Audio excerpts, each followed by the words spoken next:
Karma Boruto universe की सबसे खतरनाक और मिस्टीरियस पावर में से एक। पहला यूजर था बोरुतो उजुमाकी। उसे कार्मा मिला था मोमोशिकी ओत्सुत्सुकी से, एक ऐसा सील जो उसे एक अलग ही ताकत देता है। दूसरा यूजर था कवाकी। उसे कार्मा मिला इशिकी ओत्सुत्सुकी से, और इसी से शुरू हुई एक नई लड़ाई, एक नई कहानी। लेकिन दो ही कार्मा यूजर्स नहीं थे इस यूनिवर्स में। जिगेन, कारा का लीडर, वो भी एक कार्मा यूजर था, पर अब उसकी मौत हो चुकी है। और अब बात करते हैं उस कार्मा यूजर की, जिसे लोग भूल जाते हैं, लेकिन उसकी ताकत सबसे अलग है। कोड, कारा ऑर्गेनाइजेशन का एक मेंबर, उसके पास है white Karma. Yes, white Karma, black Karma से बिल्कुल अलग, ना कोई लिमिटेशंस, ना कोई कंट्रोल। ये सील उतना ही रहस्यमयी है जितना खतरनाक।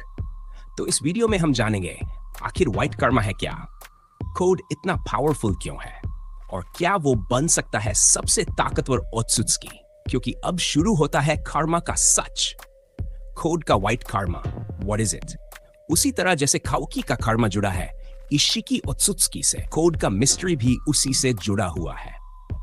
हजारों साल पहले ओत्सुत्सुकी क्लैन मेंबर्स अर्थ पर आए थे। इनका मकसद था गॉड ट्री को उगाना और इस प्लेनेट की सारी एनर्जी को चूस लेना। कगुया, जो कि लोअर रैंक ओत्सुत्सुकी थी, उसे डिवाइन ट्री के लिए खुद को सैक्रिफाइस करना था ताकि वो एक चक्रा फ्रूट पैदा कर सके। लेकिन तभी सब कुछ बदल गया। कगुया ने इशिकी को धोखा दे दिया और उस पर हमला कर दिया। इशिकी बुरी तरह जख्मी हुआ, लेकिन किसी तरह जान बचाकर भाग निकला। वो पहुंचा एक साधु के पास, जिगेन, और उसे अपना वेसल बना दिया। इशिकी ने उसे दिया अपना कार्मा सील, मगर जिगेन का शरीर इतना ताकतवर नहीं था कि वो इशिकी की पूरी शक्ति को संभाल सके। इसीलिए इशिकी को चाहिए था एक परफेक्ट वेसल, और यहीं से शुरू हुआ उसका असली मिशन। फिर जिगेन ने कोड को भी कार्मा सील का वेसल बना दिया, लेकिन कुछ अलग हुआ। इशिकी उसे कंट्रोल नहीं कर पा रहा था और कोड का सील बन गया एक व्हाइट कार्मा। यह सील किसी रेजरेक्शन के लिए नहीं था, बल्कि यह था प्योर पावर का सिंबल। व्हाइट कार्मा का मतलब है बिना किसी लिमिट के ओत्सुत्सुकी की ताकत। एक ऐसा इंसान जिसके पास है ओत्सुत्सुकी की शक्ति, लेकिन उस पर उनका कोई कंट्रोल नहीं। कोड बन गया एक वॉकिंग डिजास्टर, और उसकी ताकत का कोई मुकाबला नहीं। सदियों तक जिगेन एक परफेक्ट वेसल की तलाश में जुटा रहा। उसके साथ था अमादो, और दोनों ने मिलकर कई बच्चों पर खतरनाक एक्सपेरिमेंट्स किए। उन्हीं में से एक था कोड। जिन बच्चों पर कार्मा का एक्सपेरिमेंट किया गया, उनमें से ज्यादातर बच्चों की मौत हो गई, लेकिन दो बच्चे इस प्रोसेस से जिंदा निकलने में कामयाब रहे। पहला था कवाकी, जिसने कार्मा सील को अडॉप्ट कर लिया। इसके बाद उसे इशिकी की जबरदस्त पावर मिल गई। वहीं दूसरी तरफ कोड का केस बिल्कुल अलग था। उसे एक फेलियर माना गया, लेकिन फिर भी वो किसी तरह जिंदा बच गया। सबसे हैरान कर देने वाली बात यह थी कि उसे एक अनोखा व्हाइट कार्मा मिला। नेचुरली कार्मा सील्स आमतौर पर ब्लैक होते हैं, और उनका यूज ओत्सुत्सुकी के मरने के बाद उनके पुनर्जन्म के लिए किया जाता है। भले ही व्हाइट कार्मा कोड को इनकैलकुलेबल पावर देता है, लेकिन इससे ओत्सुत्सुकी's होस्ट बॉडी में रेजरेक्शन नहीं कर सकता। यह शक्ति केवल डिस्ट्रक्शन करती है। कोड को मौत की बदले ये व्हाइट कार्मा क्यों मिला, ये अभी तक रिवील नहीं किया गया है। कोड की कार्मा सील कितनी पावरफुल है? सीधा कहे तो कार्मा एक ऐसी सील है जिसमें किसी भी ओत्सुत्सुकी का पूरा डेटा कंप्रेस्ड रूप में मौजूद होता है।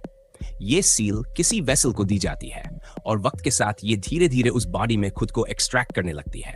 जब ये एक्सट्रैक्शन पूरी हो जाती है, तब ओत्सुत्सुकी उस वेसल के जरिए दोबारा रिवाइव हो सकता है। इस प्रोसेस के दौरान कार्मा न सिर्फ उस ओत्सुत्सुकी की पावर्स, एबिलिटीज और कॉम्बैट एक्सपीरियंस को ट्रांसफर करती है, बल्कि उस बॉडी को भी धीरे धीरे ओत्सुत्सुकी में बदल देती है।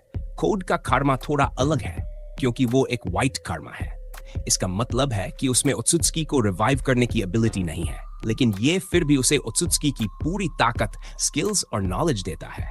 यही वजह है कि कोड को ओत्सुत्सुकी का पावर मिला, लेकिन उस पर उनकी कंट्रोल नहीं। जैसे जैसे एक्सट्रैक्शन प्रोसेस आगे बढ़ती है, कार्मा सील धीरे धीरे उस बॉडी में ओत्सुत्सुकी का सारा एक्सपीरियंस, एबिलिटीज और पावर्स ट्रांसफर कर देती है। इसी वजह से हर कार्मा अपने वेसल की ताकत को ट्रेमेंडसली बूस्ट करता है। हालांकि कोड एक परफेक्ट वेसल नहीं है, लेकिन उसका कार्मा एक प्योर वेपन की तरह काम करता है, और इसी वजह से वो अकेले ही एक्सट्रीमली पावरफुल बन जाता है।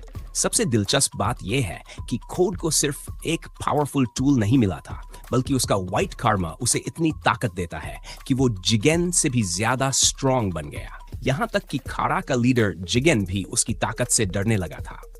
उसे काबू में रखने के लिए जिगेन ने कोड के शरीर पर स्पेशल लिमिटर्स लगवा दिए, जो उसकी एबिलिटीज को काफी हद तक दबा देते थे। इसके बावजूद कोड को पूरा भरोसा था कि वो खारा के सबसे जबरदस्त इनर्स में से एक है, और वो खुद को डेल्टा और बोरो से भी ज्यादा पावरफुल मानता था। बोरुतो के रीसेंट आर्क में फैंस ने पहली बार कोड की व्हाइट कर्मा की असली ताकत देखी। लिमिटर्स लगे होने के बावजूद कोड इतना ताकतवर था कि उसने नारुतो उजुमाकी जैसे लेजेंड को भी पूरी तरह से दबा दिया। यहां तक कि वो कार्मा मोड में आए हुए बोरुतो के साथ भी बराबरी की टक्कर ले रहा था। सप्रेस की गई पावर के साथ भी उसने कवाकी की कार्मा एबिलिटीज को आसानी से झेला और अपनी स्ट्रेटजी में डेमन को भी इस्तेमाल किया, जिससे उसकी ताकत और बढ़ गई। जब उसने अमदो को किडनैप किया तो उसकी बॉडी से फाइनली लिमिटर्स हटा दिए गए। लेकिन जिन साइबोर्ग्स को जिगेन को काउंटर करने के लिए बनाया गया था, एडा और डेमन, वो दोनों भी इंसेनली पावरफुल है और कोड को हैंडल करने की कैपेबिलिटी रखते हैं। फिर भी कोड की ताकत मॉन्स्टर्स है और इस वक्त कोनोहा के पास उसे रोकने का कोई रियल तरीका नहीं है। वक्त के साथ उसकी व्हाइट कार्मा और भी ज्यादा पावरफुल होती जाएगी और वो जिगेन से भी बड़ा खतरा बन सकता है। फिलहाल कोड का एक ही मकसद है, और वो है और ज्यादा ताकत हासिल करना, ताकि जो भी उसके रास्ते में आए वो उसे पूरी तरह से तबाह कर सके।